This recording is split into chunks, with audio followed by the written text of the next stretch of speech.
ನಮಸ್ಕಾರ. ನಾನು ಜ್ಯೋತಿ ಪುರಾಣಿಕ್. ನನ್ನ ಚಾನೆಲ್ ಧಾರ್ಮಿಕ ಮತ್ತು ಪೌರಾಣಿಕ ಕಥೆಗಳು. ನಾನು ನಿಮಗೆ ಇವತ್ತು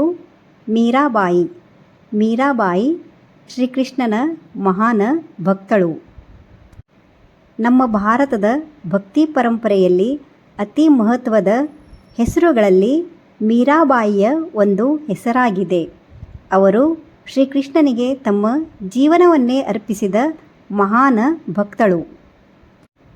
ಮೀರಾಬಾಯಿಯ ಬಾಲ್ಯದ ಜೀವನ. ಮೀರಾಬಾಯಿ ರಾಜಸ್ಥಾನದ ಮೇರ್ತಾ ಎಂಬ ಊರಲ್ಲಿ ಜನಿಸಿದಳು.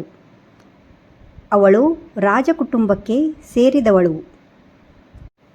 ಬಾಲ್ಯದಲ್ಲಿ ಒಂದು ದಿನ ಮೀರಾ ತನ್ನ ತಾಯಿಯೊಂದಿಗೆ ಮದುವೆಯ ಮೆರವಣಿಗೆ ನೋಡುತ್ತಿದ್ದಳು. ಆಗ ಮೀರಾ ತನ್ನ ತಾಯಿಗೆ ಕೇಳಿದಳು, ನನ್ನ ವರ ಯಾರು? ಅದಕ್ಕೆ ತಾಯಿ ತಮಾಷೆಗಾಗಿ ನಿನ್ನ ವರ ಶ್ರೀಕೃಷ್ಣ ಎಂದು ಹೇಳುತ್ತಾಳೆ. ಈ ಒಂದು ಮಾತು ಮೀರಾಳ ಜೀವನವನ್ನೇ ಬದಲಿಸಿತ್ತು. ಅಂದಿನಿಂದಲೇ ಮೀರಾ ಶ್ರೀಕೃಷ್ಣನನ್ನು ತನ್ನ ಪತಿಯೆಂದು ಭಾವಿಸಿದಳು. ಮುಂದೆ ಮೀರಾ ದೊಡ್ಡವಳು ಆದ ನಂತರ ಅವಳಿಗೆ ಮೇವಾರಿನ ರಾಜಕುಮಾರಾದ ಭೋಜರಾಜ್ ಅವರನ್ನು ಮದುವೆ ಮಾಡಲಾಗುತ್ತದೆ. ಆದರೆ ವಿವಾಹದ ನಂತರವೂ ಮೀರಾಳು ಮನಸ್ಸು ರಾಜಕೀಯ ಜೀವನದಲ್ಲಿರಲಿಲ್ಲ. ಅವಳು ಸದಾ ಕೃಷ್ಣನ ಭಕ್ತಿಗಳಲ್ಲಿ ತನ್ನ ಕಾಲ ಕಳೆಯುತ್ತಿದ್ದಳು. ಸದಾ ಕೃಷ್ಣನ ಭಜನೆಗಳಲ್ಲಿ ತೊಡಗಿಸಿದ್ದಳು. ಅವಳು ಹೀಗೆ ಹೇಳುತ್ತಿದ್ದಳು, ನನ್ನ ನಿಜವಾದ ಪತಿ ಶ್ರೀಕೃಷ್ಣನೇ. ಆದರೆ ರಾಜಕುಟುಂಬಕ್ಕೆ ಅವಳ ಭಕ್ತಿ ಇಷ್ಟವಾಗಿರಲಿಲ್ಲ.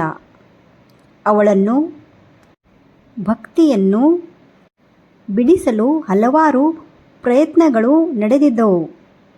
ಆದರೆ ಮೀರಾ ತನ್ನ ಭಕ್ತಿಯನ್ನು ಬಿಡಲಿಲ್ಲ. ಅವಳಿಗೆ ವಿಷ ಕೊಡಲಾಯಿತು. ಆದರೆ ಪ್ರತಿ ಬಾರಿ ಶ್ರೀಕೃಷ್ಣನು ಅವಳನ್ನು ರಕ್ಷಿಸಿದನು ಎಂಬ ನಂಬಿಕೆ ಇದೆ. ಮೀರಾಬಾಯಿಯ ಅರಮನೆ ತ್ಯಾಗ.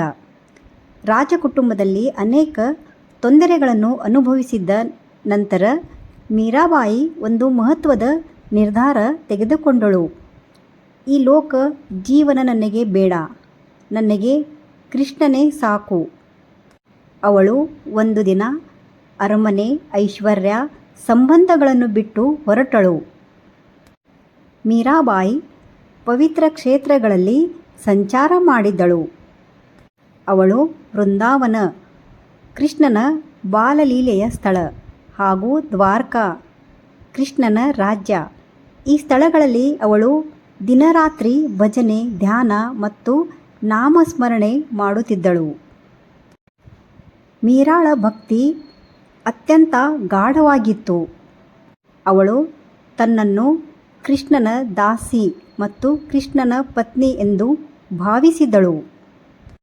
ಅವಳಿಗೆ ಲೋಕದ ಯಾವುದೇ ಮುಖ್ಯವಾಗಿರಲಿಲ್ಲ. ಅವಳಿಗೆ ಒಂದೇ ಗುರಿ, ಕೃಷ್ಣನೊಂದಿಗೆ ಏಕತ್ವ. ಮೀರಾಬಾಯಿ ತನ್ನ ಕೊನೆಯ ದಿನಗಳಲ್ಲಿ ಭಜನೆಗಳನ್ನು ಇನ್ನಷ್ಟು ಭಾವಪೂರ್ಣವಾಗಿ ಹಾಡುತ್ತಿದ್ದಳು. ಅವಳ ಹಾಡುಗಳಲ್ಲಿ ಕಾಣುವ ಭಾವನೆಗಳು ವಿರಹ, ಪ್ರೀತಿ, ದೈವಿಕ ಪ್ರೀತಿ ಹಾಗೂ ಸಮರ್ಪಣೆ. ಕೊನೆಗೆ ಮೀರಾಬಾಯಿ ದ್ವಾರಕಾದಲ್ಲಿ ಶ್ರೀಕೃಷ್ಣನ ದೇವಾಲಯದಲ್ಲಿ ಭಜನೆ ಮಾಡುತ್ತಿದ್ದಾಗ ಒಂದು ಅದ್ಭುತ ಘಟನೆ ನಡೆದಿದೆ ಎಂದು ನಂಬಲಾಗಿದೆ. ಅವಳು ಕೃಷ್ಣನ ವಿಗ್ರಹದ ಮುಂದೆ ಹಾಡುತ್ತಿದ್ದಾಗ ಆ ವಿಗ್ರಹದೊಳಗೆ ಲೀನವಾದಳು ಎಂದು ಹೇಳಲಾಗಿದೆ. ಭಕ್ತ ಮತ್ತು ಭಗವಂತ ಒಟ್ಟಾಗಿ ಒಂದಾದರು. ಭಕ್ತಿ ಮತ್ತು ಪ್ರೀತಿಯ ಪ್ರತೀಕವಾದ ಮೀರಾಬಾಯಿಯವರ ಜೀವನದ ಅಂತ್ಯವು ಸಾಮಾನ್ಯ ಅಂತ್ಯವಲ್ಲ, ಅದು ಒಂದು ದೈವಿಕ ಸಂಗಮ.